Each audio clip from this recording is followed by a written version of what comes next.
I was just actually at the grocery store and they had living lettuce there. I was pointing it out to a friend that I was shopping with. I was like, hey, look, this is the stuff I was telling you about that, we were talking about doing for our business plan. And I'm like, this is amazing. It was a month past its expiration and it still was fresh. Welcome to Visionary Aquaponics, a podcast dedicated to inspiring a global aquaponics movement for food freedom, water wisdom, and permaculture-inspired aquaponics. Keep listening for the best advice from the world's pioneers and visionaries in backyard and commercial aquaponics. And now, here's your host, Maribou Latour. In terms of people trying to figure out what their niche is, go to the grocery store, go talk to chefs. I work at farm-to-table restaurants as well as doing the aquaponics thing, and I have regular conversations with the people I work for and saying, well, what's something that you would love to have in December that you can't get because the local farmers aren't able to supply it? And then, talk with them. There are a couple of aquaponic growers, and we're working with them to get those particular greens and ingredients on their plates so that they can continue to serve that farm fresh appearance, flavor all through the year. And it's really exciting to see that really come full circle from where we started moving here. Absolutely. Molly said that we're not currently growing. We shut down our lab. We have been doing mostly consulting on other farms. That's actually about to change very abruptly here in the next couple months. And just like Molly, I'm very excited to see that happen. In terms of pulling a profit, I think one of the things that fascinates me about hydroorganics is how expensive it is to raise fish. So in an educational system, if you're raising koi and goldfish or tilapia, a food fish, whatever, that's fine. That's great. It's a learning experience. Wonderful. But if you're trying to do it on a larger scale, people have asked me about low density fish ratios, high density, all of these different things. And, I think there's a place for all of that. So the answer would be it depends. But with some systems and a lot of the more recent ones, I actually prefer higher densities of fish with an outlet for either the wastewater or the solids use. Hydroorganic, organic hydroponic, whatever you want to call it. One benefit, of course, to the system is that you now actually have enough fish to profit from. The fact that we can grow, depending on the plant, sometimes as much as 7 pounds of vegetables for every 1 pound of fish. And that's a weird ratio to use because it's actually, based upon different variables like the fish food and feed input and all that. But, just as a rough general guideline, that's it. So you're talking about massive greenhouses for the plants if you're trying to grow massive amounts of fish. And, collecting the solids removes nutrients from the aquaponic system, and now you're putting that into the hydroorganic system. One thing that we learned, which is a little tidbit, when we were trialing with settling tanks and swirl filters, is that the solids that settle out the fastest are also, in almost every test that we did, higher in phosphorus. And we didn't have a chance to go much farther than that into the other nutrients, but we will definitely to find out what that profile is. But the higher phosphorus means now you're extracting those solids, and where's the best place to put that?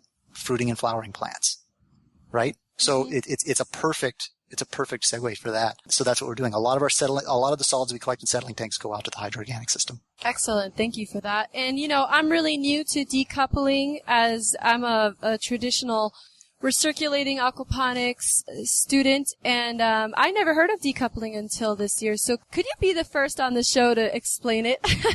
You've seen this on the forums. Mm-hmm. Threads that start out with one topic and 120 comments later are suddenly talking about decoupled and why you're doing it wrong. Uh-huh. Yes. And it's also facts that are formed within an opinion. This is the best way to do it. Well, it's the best way to do it the way you do it, right? Mm-hmm. I think what Paul Vanderwerf is doing with decoupled system is extraordinary. He's doing some fantastic things. What the true definition of that is, if you have your filtration system pivoted a certain way, or you're taking a certain amount of water out, or it can be coupled and decoupled back and forth. These are all things that I think the definition is still getting worked out, and there might actually be decoupled as a subset of aquaponics and then several subsets below decoupled. I'm not sure. The words may change dramatically as well, but that's basically what you've got. Is decoupled means exactly what it is. You've got the fish on one side and the plants on the other. And one of the biggest benefits that I see with that is you can keep the environment for the fish perfect for the fish, tilapia at 80 something degrees, and you can keep the environment for the plants in the perfect environment for the plants. And you're not worried about cycling 84-degree water into the root zone of a lettuce plant. You're not worried about cycling, 70 to 72-degree water back into the fish and having to heat and cool that. I know people that are actually running systems where they're heating and cooling the water in between the two systems. And they're also adjusting the pH back and forth between the two systems. Sounds like a lot of work, a lot of chemicals being more used. More energy, probably. A lot of energy. Yeah. I mean, so I don't want to use the word just decouple because that sounds like I'm saying that your way is wrong and you need to just do this. So I'm going to remove that word and say, the decoupled systems do provide a lot of solutions to a lot of problems that are within the very strict definition of aquaponics as a recirculating system. Well, and for me, I think the decoupling allows aquaponics to kind of break out of the inherent weaknesses of the definition. When you have that shared water, that shared ecosystem, you're not able to optimize everything to a commercial scale the way that you would. Like, if you look at how people, I think Jesse touched on this, like with tilapia grow optimally, metabolize optimally at much warmer temperatures than you would want for the plants. Depending on what kind of plants you're growing, they may optimally like their root zone to be in like the 60-degree range. If you're looking at the bacterial populations are really resilient, but if you want to really optimize the conversion of waste so that you can grow on a heavier level, you're going to want to really optimize all of that too. On a home scale, aquaponics is fantastic. I think it provides a much more hands-off approach. You get the ball rolling, everything kind of, comes into balance on its own, and you kind of just do course corrections as needed. But when you're looking to compete with hydroponic growers, when you're looking to compete with organic soil-based growers, when you're looking to compete with people who are doing just straight aquaculture, those other components start to weigh you down a little bit, start to drag you in terms of profitability, and so being able to free yourself from those constraints while still taking the best parts of it seems not only logical, but a really great concept. A lot of people who are practicing aquaponics and have defined it as a recirculating system, they understand it as there is a filtration system that's happening through the plants, and because it's recirculating, there is less water usage. So I'm just wondering, what is the filtration system in a decoupled aquaponic system? And how much, as far as water usage goes, if it's not recirculating, how much are you saving? That's a really good question. Because it does bring up the fact that, okay, so you move this water in the scenario that I like to use, where you've got aquaponics and then organic hydroponics, and then what, right? Because that water doesn't, now that you've amended that water, that doesn't go back to the fish tanks, in our scenario. So, we talked about not being able to feed the world with basil and lettuce and tomatoes. You're going to have to do field crops. You're going to have to do, things like that. Grains and everything from wheat to amaranth or kamut or whatever you're doing. So that's where the hydroorganics water. So the water goes from the fish into the organic hydroponics. And then I'm working with a field farmer here in Dallas who wants to build an aquaculture system. And I almost have him talked into a aquaponics system instead, saying, this is the price point that you can get for this. And what Molly was saying earlier, within the market value. Now you can take that water and siphon it off and run it to the field crops. Again, running high density fish. So now you've actually got enough fish feed coming in and waste coming out to feed both the aquaponic system and the field crops. So that's where that water goes. Instead of run to waste, I call it run to use. So in an aquaponic system, you have bacteria working in your favor to turn, what would be a fish pollutant, ammonia, into nitrites and nitrates. Does that still happen in a decoupled system so that you can just prime your water with beneficial bacteria for the soil, for field crops that you could be growing? Yeah, it's really the same thing. I mean, you're only taking the water from the aquaponic system as it is, as perfect as you can get. I mean, that ammonia has already been oxidized into nitrate. So yeah, and then you're bringing that in. And so what I like to do if I'm going into a fruiting and flowering system from an aquaponic system is that I will actually dilute it down. Now, what UVI did to bring down their nitrogen levels for fruiting plants was they put the bird netting in that tank and then created anaerobic zones where the nitrogen was off-gassed into the air. Okay? So that's a waste. I mean, you just basically fed the fish something that they exuded out, and that's valuable.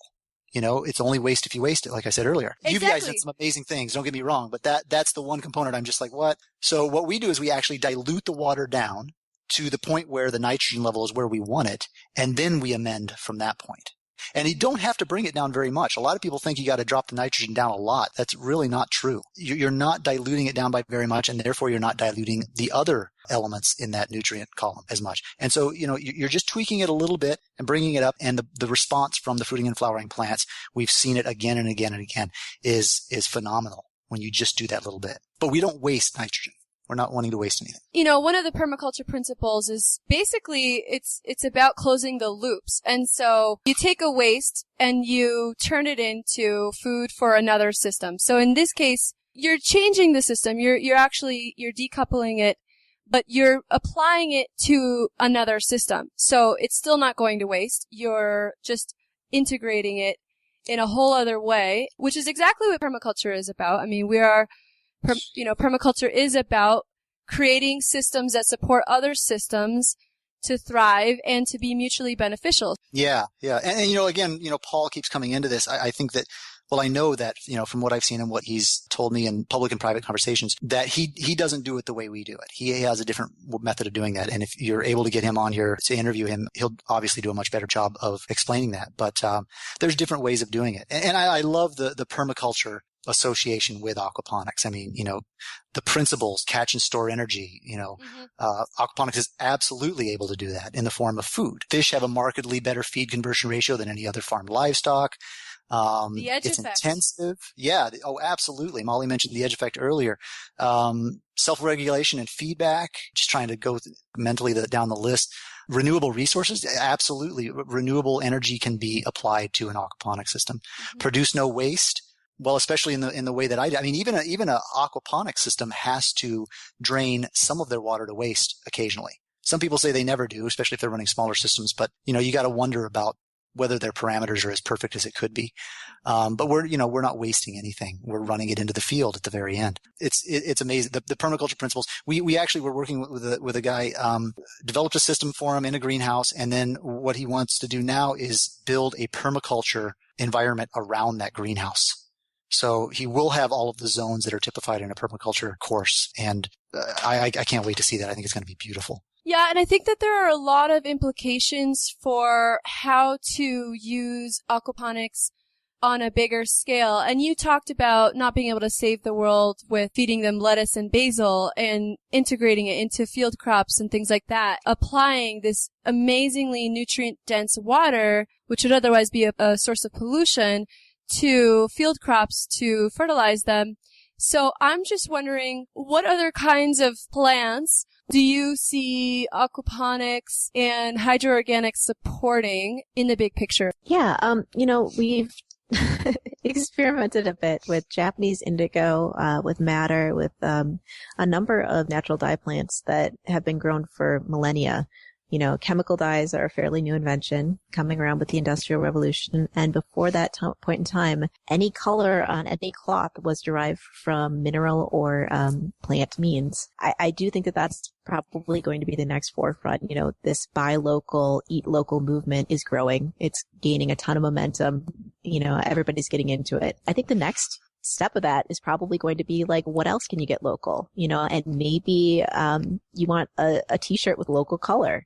Maybe you want something that really reflects the terroir, so to speak, to borrow a wine term, of the area that you live in. And so you're interested in supporting an artist that may grow dye plants for you to buy clothing that has that essence of the area that you're living in as well. We've grown Japanese indigo. It is a fantastic plant, very weedy, grows incredibly quickly, and it has this fascinating tendency. Indigo is a really interesting chemical. It exists in 3 different forms that you commonly encounter. And one of them is absolutely colorless. It's white. The other is blue. That's what we normally see on blue jeans and stuff like that. And it all depends on the level of oxidation. So the plant actually grows the indigo, and it's completely invisible in the leaves. You don't see the leaves at all. They don't look blue in any way. But you can take a leaf off of a mature plant, sandwich it between 2 pieces of paper towel, and roll over it with a rolling pin, and you're left with this perfect imprint of the leaf in green. And then as you watch it, the indigo oxidizes as it becomes exposed to the air into this wonderful teal blue. It's just a wonderful science experiment for kids. I think it has a lot of educational applications. I personally would love to just do a fundraiser selling aquaponic leaf imprinted t-shirts for a school. I think that would be amazing. You know, there's just so much fun involved with color, you know, beyond just growing green and red lettuce. What about growing the things to turn things red and green and blue? It's a really amazing frontier.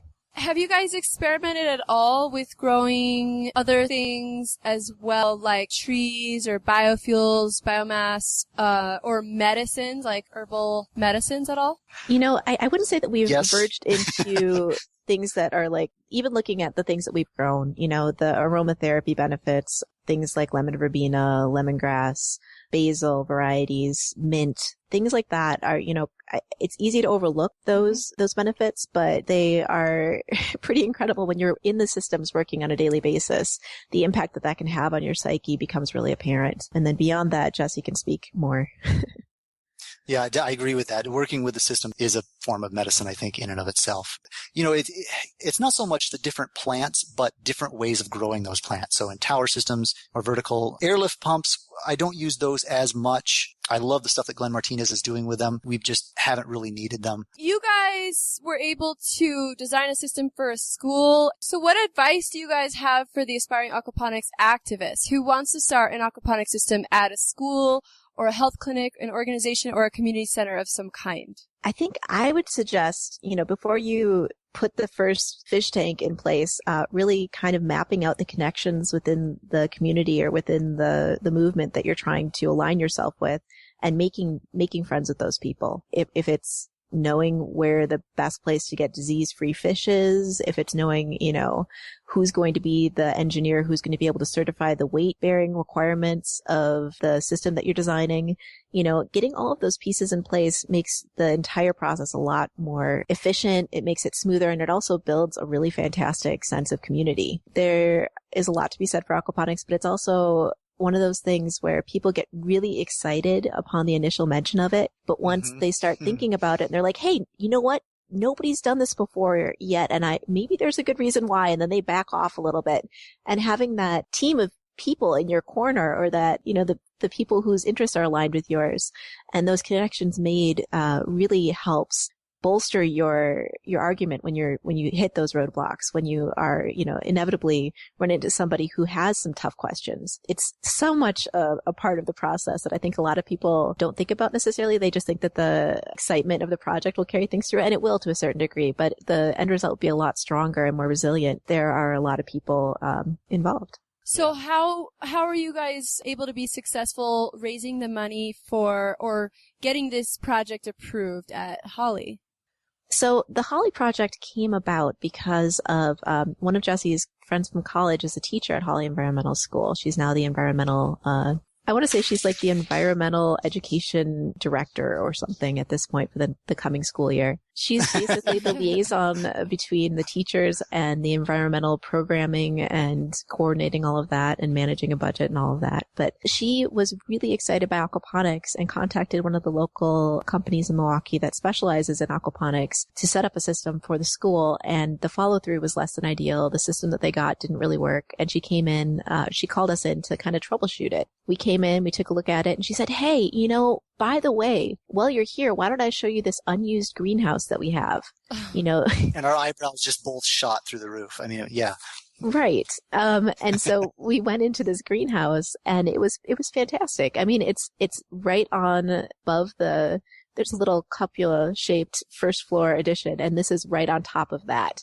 And it's this gorgeous greenhouse. It was built really well, built very soundly. And it had been used to store excess teaching equipment for all intents and purposes for the past couple of years. So there was a massive cleanup that was involved. We started talking with a lot of people that we knew in the community who were excited about it. We started reaching out to, you know, we told Holly about the grant process through the Aquaponics Association, and they actually wrote the grant, you know, and stuff like that. But we were able to find matching funds from a couple of people within our network. Jesse was able to get equipment donated because of his connections within the industry. And it all just kind of came together, not without roadblocks or anything like that, but it all just kind of came together because there were so many people excited about it. And because this school, despite the fact that they did not have a real functioning aquaponics system, had an after-school aquaponics club for 4th and 5th graders for like a year prior. The kids had been studying aquaponics and watching all the videos on YouTube, and they had a teacher who was so supportive and excited about it that, he facilitated that even without a physical system for them to base their efforts on. So some of the 5th graders were a little upset because they were graduating last year and they got to help with the system. They got to help with clearing out the room. They got to help with building the system and, helping with all that. But they never actually got to see it in action. And they're hoping that they'll be able to come back, and visit it and see their younger siblings actually learn from it. But it's going to be an educational tool for the entire school, especially with our friend Leslie taking on that environmental educator liaison role. Are there any curricula based off of that aquaponics system currently? There is a project right now within the Milwaukee Public School District to write a curriculum based on this system, based on another aquaponics system that is in a lovely Montessori school in our neighborhood. The teachers are working together to write the curriculum and kind of break ground there. That's a really amazing emerging field, is the educational applications of aquaponics on a slightly larger scale. I think there have been a lot of people who have been making fish tank size aquaponic systems like a learning point, but like the greenhouse size aquaponic systems and all of the lessons that can be derived from that, all of the science, technology, engineering, math applications are pretty fantastic, and they're applicable from everything from kindergarten through graduate level work. So there's so much to be learned. There's so much to be explored. And the curriculum that's being developed right now, I'm really excited to see what comes from it. Yeah, it's really exciting to see aquaponics make it to schools and getting kids excited with that, and just all the different interdisciplinary educational tools that we can create from it, from chemistry to biology and ecosystems and business math and all that stuff. So it's really exciting to see that. You guys had a controlled environment test lab. Could you tell us what kinds of things you would test and the kinds of data that you would gather? Sure. Let me just back up and say that I know Jesse very well. And one of the things that really impressed me upon the first visit to his ceramic studio was the scientific approach that he took to an art. There were most people who are artists, express themselves and kind of go with what they're feeling in the moment. Jesse is the opposite. Not that he doesn't have a passion for his art or for whatever he's involved with, but he definitely has a very technically engineering-based mind. There's no limit to the things that were tested, and they were tested in a really controlled fashion. So we had PAR meters, light lux meters, we had PHEC, we were testing the nutrients, sending those out for analysis. We trialed over 40 different kinds of lettuce. We trialed over 30 different kinds of dwarf tomato plants. We tested, I think, how many different kinds of basil to figure out, what was going to provide the optimum yield. I lost count. Yeah. Right. I mean, we weighed to the gram the number of, the yield of the cherry tomatoes at every harvest, and we took them to the point where they were no longer producing, and then compared that with also, notes on taste, flavor, appearance. We have just notebooks filled with notes. And we learned early on, and this is a really good tip, to get waterproof paper for your notebooks. Yes. All your notes. Oh my goodness. Right. You don't want to, when you're working in an environment like that, you don't want to find out that your paper, is not going to be up to the task. So we have invested in some waterproof papers and take our notes with definitely permanent marker or really waterproof pen. So at some points, I mean, even at the end of the day, when I had finished taking notes, I would actually take out my phone and take a picture of the pages that I had written on, just so there was a digital archive. Well, yeah, just too many times you lose something and it sucks, because you're talking like anywhere from 45 to 120 days worth of data, information that's gone. That's just been smeared. So the test lab, I want to touch on what Molly said and also bring in, some experiments that she was doing both at Sweetwater and in the lab was on lettuce, and finding out, when you're dealing with heat and different, temperatures or different parameters that will make this lettuce bolt, is there a time when you can harvest it before it bolts? I mean, honestly, when you say fruiting and flowering plants, all all plants are fruiting and flowering plants, or not all, but lettuce is a fruiting and flowering plant. So, you're just harvesting it at a stage before it becomes one. Right. And so you're trying to beat that. So Molly did a lot of tests on if we take the lettuce all the way to the day that the catalog says, or past the day the catalog says, or we harvest it 2 weeks early, how much of a yield are we getting? And she was able to find that you sometimes get as good or better of a yield, or as good of a yield 2 weeks prior to the due date, the time it's supposed to be done. And so there's really no point in leaving it in the system. When you're running a commercial system and grams count and pounds count and time counts, I mean, that's crucially important. How many strains of lettuce? Like 40 something? I can't even remember how many you tested, but more than 40. Yeah. Yeah, much more. And in raft and media, how it handled different environments and different, growing spaces like that. My passion for it was I worked as a beta tester for the hydroponics and the aquaculture industry. So people would basically send me products and I would run trials on those. Everything from filtration systems to induction, fluorescent lighting, water-cooled lighting, helped to just actually redesign the system for that, for sunlight supply, nutrient additives and all of those things. And sometimes I just had to send it back and go, this isn't going to work on a tomato. I'm sorry. So, we did find some really interesting applications though, like with rosemary and the increased, terpene production and stuff like that. We have grown hops with a fair amount of success. Yeah, like tomatoes. I mean, we'll send you a picture of a tomato just prior to flowering, and the trichomes on it just went nuts. And when you see the picture, you'll know what I mean. We were using a foliar spray that was derived from kelp. It was completely organic, and we were doing trials and foliar sprays on these plants, and the trichomes just went nuts. And the smell that came off of these tomato plants was so intense that I actually had to install a carbon filter, because the house, if you've ever handled a tomato plant and then rubbed your eyes, you'll know what I'm talking about. Well, imagine that just being in the open air, stunk up a whole 2-story house, 3 stories if you count the basement. And, yeah. Again, when you see the picture, you'll see exactly what I'm talking about. Wow. Interesting. And, you guys were talking about lettuce experiments too.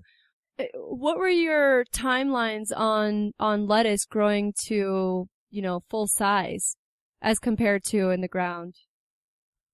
Yeah, it definitely grows faster than it does in the ground. I mean, whether you're aquaponics, it is hydroponics. I mean, it's organic hydroponics. The waste is being broken down by the bacteria and converted into plant usable forms. And in that point, what you've got, whether you're using a media bed, with a bell siphon, or a deep water culture bed that's constantly flowing, or ebb and flow, or whatever you're doing, what you're giving this plant is everything it needs all the time, right? Mm-hmm. Oxygen at the roots, carbon dioxide at the leaves, nutrients at the roots, the proper pH so that those nutrients are available, all of those things. So of course the plant is going to grow faster.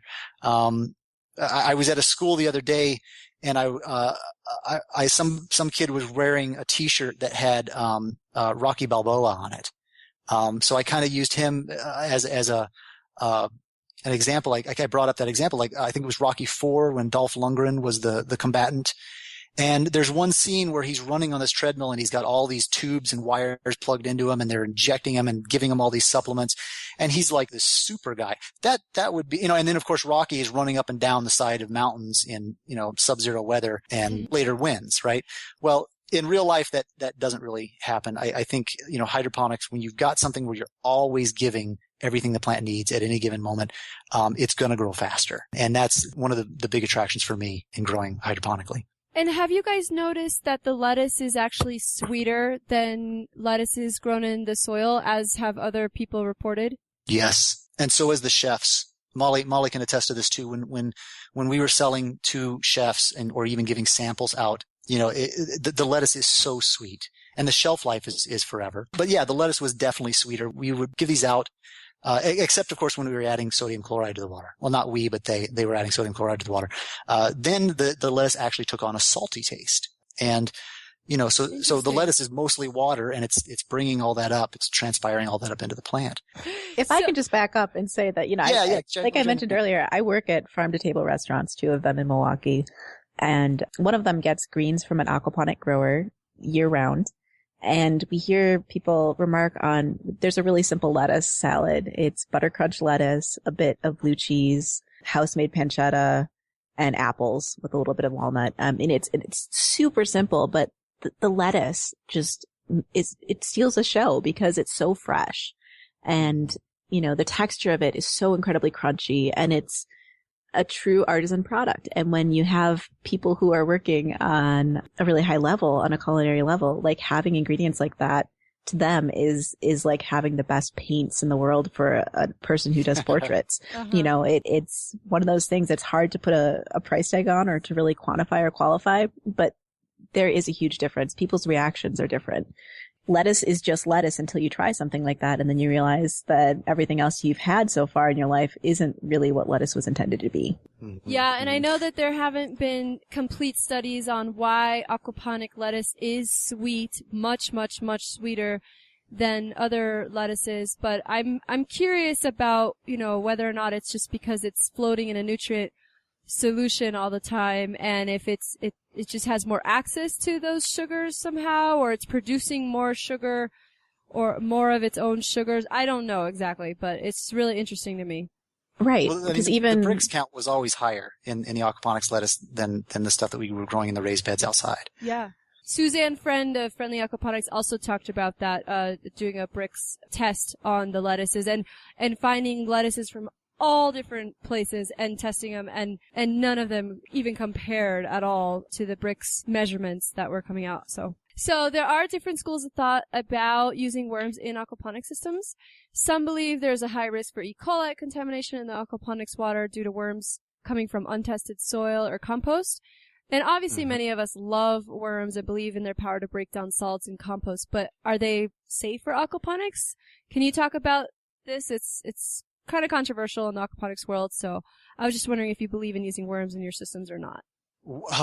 We definitely have, both on purpose and because sometimes they'll just get in there, along with snails and other things that you may or may not want. The thing about, like E. coli, we've got that in our guts. Most of us do in our guts right now. That the reason that it's not taking over and killing us is because we have a balanced system that keeps everything in check. That's the same way for me in an aquaponic system. If you think you're going to keep E. coli out of your system, I think that's funny. And, even in a synthetic, quote unquote, sterile hydroponic system, if you think you're going to keep those kinds of things out without extremely thorough and in between every crop cycle bleaching everything out, and even if you are really, you're gonna encounter those things. To me, I think that E. coli and those kinds of transmittable bacterial illnesses typically come during the harvest and the processing phase when we actually start touching the stuff, and I use worms in, field crops, and I have used them in media beds. You want to know why we stopped adding worms to the system? Was because we were designing systems that were for living lettuce. So you probably know what that is. For those listeners that don't, you're basically the lettuce is grown in a seeding plug in the raft. You pull that out, roots and all. You kind of wrap the roots around the plug. You put that in a clamshell or a bag, and you sell it as is. The shelf life is increased. You get this dramatic effect that people, just kind of see and they go for. But one dramatic effect that I don't think most people would go for is seeing a worm wriggling out of that plug in that clamshell. And that's when we stopped using the worms in there. I've never heard of selling living lettuce, actually. I've seen watercress sold that way, but never lettuce, so that's really interesting. Well, it's fantastic. I was just actually at the grocery store, at a conventional grocery store, because the co-op I usually go to was closed for the night, and I needed to pick up a couple things, and I went to the organic food section, the little corner that they had dedicated to their produce that was organically sourced, and they had living lettuce there, and I was pointing it out to a friend that I was shopping with. And I was like, hey, look, this is the stuff I was telling you about that, we were talking about doing for our business plan. And I'm like, this is amazing because it was a month past its expiration and it still was fresh. Because this grocery store doesn't really specialize in organic food. They didn't really sell much, but this lettuce had been sitting on the shelf for probably 5 weeks, and it's starting to look a little yellowed on the tips, but it was still edible. It hadn't turned to a brown sludge within the container. It was still actually better looking than a lot of the conventional lettuce that was being sold that was fresh off the truck. So it's an interesting way of selling things. That's amazing. Yeah, it kind of shows us that, when you cut something off of its root system, it really takes the life out of it. It literally. does. Mm-hmm. So, okay, well, great. I was wondering, do you guys breed your own fish? And if so, have you had any major challenges with this or major successes? Not intentionally, right? Not intentionally. Yeah. Well, intentionally, actually, we did do it intentionally. Ryan Bourbon and I did it in one of the test systems. We did breed some tilapia very, very successfully. We didn't do the perch because that was Fred's deal. We weren't gonna mess with that. But yeah, the tilapia we did. And then of course, Molly already explained the accidental one where we ended up with 15,000 fish in a 9,000 gallon tank. But I think that on a commercial setting, if it's a backyard system or whatever, and you enjoy the process of doing that, go for it. Absolutely. On a commercial scale, I really have to wonder about the viability of running a hatchery in addition to the aquaponics itself in comparison to the cost of just, sourcing the fish, the fingerlings. So that would be my thing. Unless, of course, if you've got a way of if you want to become that source, for yourself and other people, and you can, then sell the fingerlings or whatever, then that's great. But, by and large, I think that running a hatchery in addition to, in a lot of cases, it's just not viable. As far as lights go in your systems, what kind is your favorite kind to use? Halogen, fluorescent, T5s, T8s, plasma? What do you use? Well, halogens are not a light I would ever use. The amount of photons you get, the amount of energy you get, the light energy you get per kilowatt is pretty low with halogens. You get a lot of heat, and you get a really, really weird spectrum as well. Like I said, I've tested the induction lamps. Well, let me start here. My favorite is an HID, high intensity discharge light. You're talking about high pressure sodium, metal halides. It's the type that at least you used to see in the grocery stores and the gymnasiums.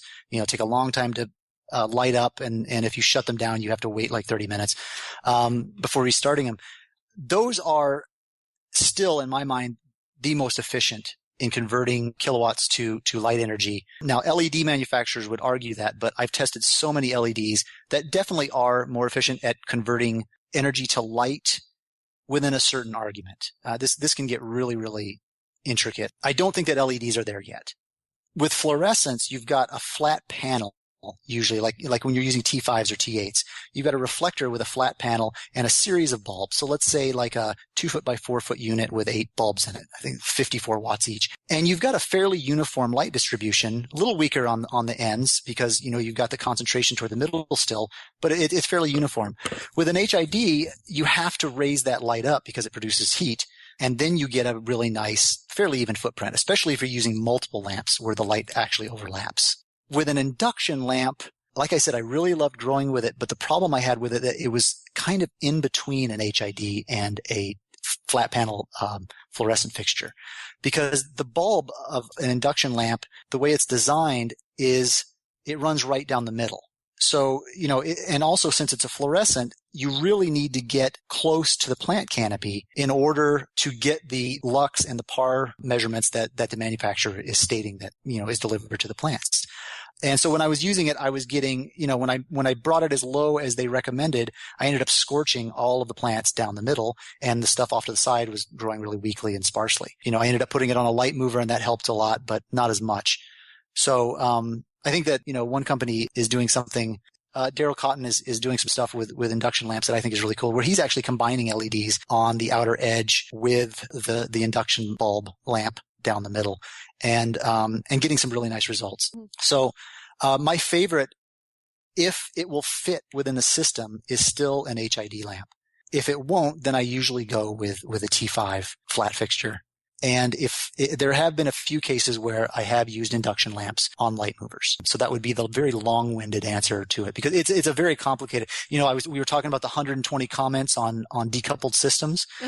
Get on some of the lighting forums. Holy cow. I mean, you'll go hundreds and hundreds of comments of people just getting pissed at each other. It's just yelling and people getting banned from the forums because, like they went overboard and it's a very, very intense topic. Yeah. I was working, most recently with, Gavita, in designing a room, and they did very well. They really have their stuff together. Very cool. I have not even really dove in much into the world of lights much because where I live in Santa Fe, we have a lot of sunlight, so that's what I would want to maximize. But for places where there isn't, that's a great topic for discussion. So I wanted to throw that in there. Absolutely. And one thing to consider is that, even in a greenhouse setting, you need to be careful. There's actual research out there that shows that lettuce grown at the same nitrogen level as it is in higher light seasons, more, seasons that provide more light to the plants, will actually convert the nitrogen to nitrosamines, carcinogenic compounds within the plant. You can't taste it, you can't see it, but it's there. That's what happens in low light. So, in an aquaponic system where you're not really changing the level of nitrogen from one season to the next, suddenly you hit a time when the light levels are weaker, and that happens within the plant. So, we strongly advise supplemental lighting in areas like Wisconsin or Minnesota. Texas, it's not as important. There's probably like maybe a month and a half, 2 months where that might become an issue, but otherwise not really. So, but it's something to consider. It's not just about getting, some people say, oh, well, during those months, I'll just count on a lower yield. There's another variable that you need to be concerned with. Interesting. I never heard of that before. So definitely another thing to look into and research. Great. Thank you. Thank you for listening to the Visionary Aquaponics podcast. To learn more about aquaponics, please visit our website at www.visionaryaquaponics.com. There you'll find more strategies, tips, and tricks to get you started in your aquaponics journey.